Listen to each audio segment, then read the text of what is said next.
ma min abdin yastari'i Allahu ar-ra'iyya yamutu yawma yamutu wa huwa ghashun lira'iyatihi illa harrama Allahu alayhi al-janna. Hakuna mtu yoyote ambaye Allah kampa masulia ya nafasi yoyote ambayo alokuwa nayo, nafasi yoyote alokuwa nayo, kisha akafanya khiana, ghish kwa wale anaowaongoza, illa harrama Allahu alayhi aljanna, Allah anamharamishia pepo. Ndugu yangu, walifaulu baada ya kuwa na yaqini, wakijua fika haya maneno yanatoka katika kinywa cha Mtume Muhammad sallam. Walijua wama yantiqu anil hawa in huwa illa wahyu yuha. Angalia familia yako, unaiongoza vizuri wewe Muislamu kwa mafundisho ya Qur'ani na Sunna, vile alivyoongoza Mtume, alivyokufundisha Mtume sallam. Je, wewe kwa nafasi yako kama ni kiongozi wa mtaa unafanya uadilifu? Je, wewe ni kiongozi wa taasisi unafanya uaminifu kwa taasisi? Au wewe ni mkurugenzi wa shirika, je, uko na uaminifu kwa nafasi ulokuwa nayo? Au ni sahibul khiyana an raiyatika? Bahati mbaya Waislamu wameghafilika na dua aliyoiomba Mtume Muhammadin sallallahu alayhi wasallam.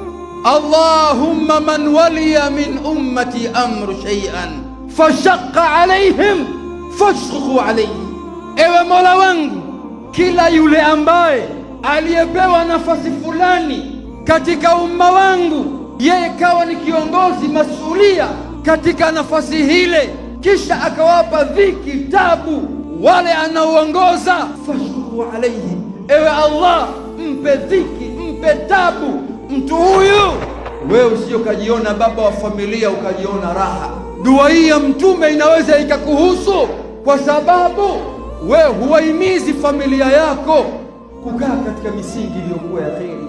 Unakuja kuswali, binti yako pengine atembea uchi barabarani, pengine wewe unakuja unaswali hapa, mkeo anatoka kichwa wazi, pengine wewe unaswali watu wako hawaswali, pengine wewe umepewa nafasi ya kusimamia kitengo fulani.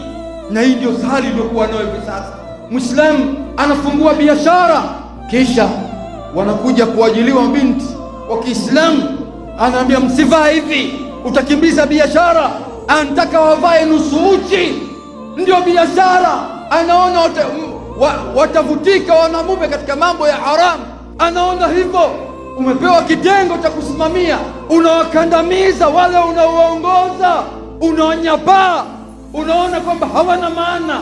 Pengine nafasi uliokuwa nayo kama mwenyekiti, katibu au mkurugenzi, lazima uwatie dhiki ili wakuone kwamba wewe ndio kila kitu katika maisha yao. Kumbe hujui, leo yule unayemnyanyasa, kesho yeye ndio anaweza akachukua nafasi ambayo wewe ulikuwa nayo. Utamtazama kwa sura gani baada ya kumnyanyasa, kumdhihaki, kumbeza, kumnyanyapaa? Kwa sababu cheo wamepita, vidume wametajwa ndani ya Qur'an. Allah anaangalia nyoyo.